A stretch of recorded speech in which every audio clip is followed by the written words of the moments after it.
Ce jour-là, Jonas ne savait pas qu'il s'apprêtait à poser le poids le plus lourd qu'il ait jamais porté. Un poids qui n'était pas le sien. Il était assis dans sa voiture, moteur éteint, les mains serrées sur le volant.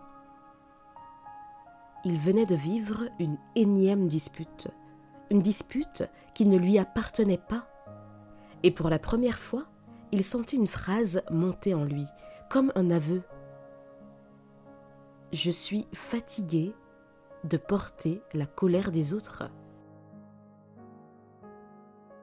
Quand Jonas repensait à son enfance, tout semblait normal. Une maison sans tendresse, mais avec beaucoup d'obligations. Un père qui claquait les portes. Une mère qui s'excusait pour tout, même pour les erreurs des autres. Et lui, l'enfant silencieux, l'enfant qui observe, l'enfant qui absorbe. Très tôt, il avait appris une chose.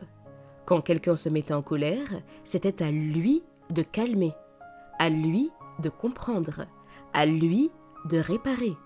On lui disait « Tu sais comment prendre sur toi, toi. Toi, tu es fort. Oh, laisse tomber, ce n'est pas grave. Fais un effort pour éviter les conflits. » Et sans même s'en rendre compte, Jonas devint un réservoir. Un réservoir où tout le monde venait déposer ses frustrations, ses regrets, ses colères, ses peurs. Personne n'a remarqué que le réservoir était petit. Adulte, Jonas répétait ce qu'il connaissait. Avec ses amis, il encaissait toujours. Au travail, il restait calme quand les autres s'énervaient. En amour, il se retrouvait avec des partenaires qui déversaient sur lui toutes les tempêtes qu'elle ne gérait pas. Il se disait « Je dois être un homme solide, je dois comprendre, je dois rester calme. » Mais ce qu'il n'osait pas admettre, c'est qu'à force de tout prendre sur lui, il s'était oublié. Jusqu'au jour où, après une dispute encore une fois déclenchée par quelqu'un d'autre, il rentra chez lui, ferma la porte et s'effondra. Pas de cris, pas de larmes violentes, juste un effondrement silencieux, un trop-plein. Ce soir-là, assis dans la pénombre de son salon, Jonas remarqua quelque chose d'étrange. La colère qu'il ressentait n'était pas la sienne. Ce n'était pas sa voix intérieure, pas ses mots, pas ses blessures. C'était comme si quelqu'un avait laissé une valise chez lui et qu'il l'avait portée pendant des années sans vérifier ce qu'il y avait dedans. Il se surprit à murmurer « Et si ce poids, ce n'était pas moi ?» Cette pensée, si simple, le traversa comme un éclair. Pour la première fois, il réalisa que ce qu'il ressentait n'était peut-être que des échos de voix du passé. Il posa une main sur sa poitrine, lentement, et il sentit quelque chose qu'il n'avait pas senti depuis longtemps. De l'espace. Un espace minuscule, mais réel. Le lendemain matin, Jonas prit une décision simple. Il décida d'écouter ses émotions à lui, juste les siennes. Alors, quand quelqu'un lui parla sèchement, il ne baissa plus les yeux.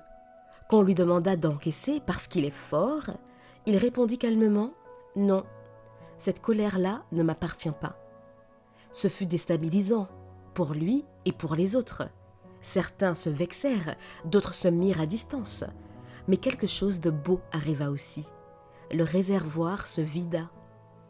Petit à petit, à chaque limite posée, à chaque respiration profonde, à chaque fois qu'il choisissait de ne plus être le sac à émotions des autres, il apprit à reconnaître ce qui était à lui et ce qui ne l'était pas. Il apprit que poser des limites, ce n'est pas rejeter les autres, c'est se protéger de ce qui n'est pas juste. Avec le temps, Jonas devint un homme différent, moins fatigué, moins tendu, moins confus. Pour la première fois de sa vie, il se sentit légitime d'exister sans porter les fardeaux de son entourage. Il se surprit à dire « Je ne suis pas responsable des émotions des autres. Et cette phrase changea tout. Elle lui redonna du souffle, de la force et même de la joie. Une joie calme, une joie d'être lui, sans excès, sans charge, sans costume de sauveur, juste lui. Beaucoup d'hommes comme Jonas grandissent en pensant qu'ils doivent être le pilier émotionnel de tout le monde, qu'ils doivent encaisser, comprendre, absorber. Mais personne ne leur dit qu'un homme n'est pas plus fort lorsqu'il porte tout. Il est plus fort lorsqu'il apprend à se libérer. Jonas n'a pas abandonné les autres, il s'est retrouvé lui-même. Et parfois, c'est la seule décision qui nous sauve. Merci d'être là. Si vous voulez découvrir de nouvelles histoires, pensez à me faire un petit coucou en commentaire et à vous abonner. Je vous dis à bientôt et d'ici là, imposez-vous.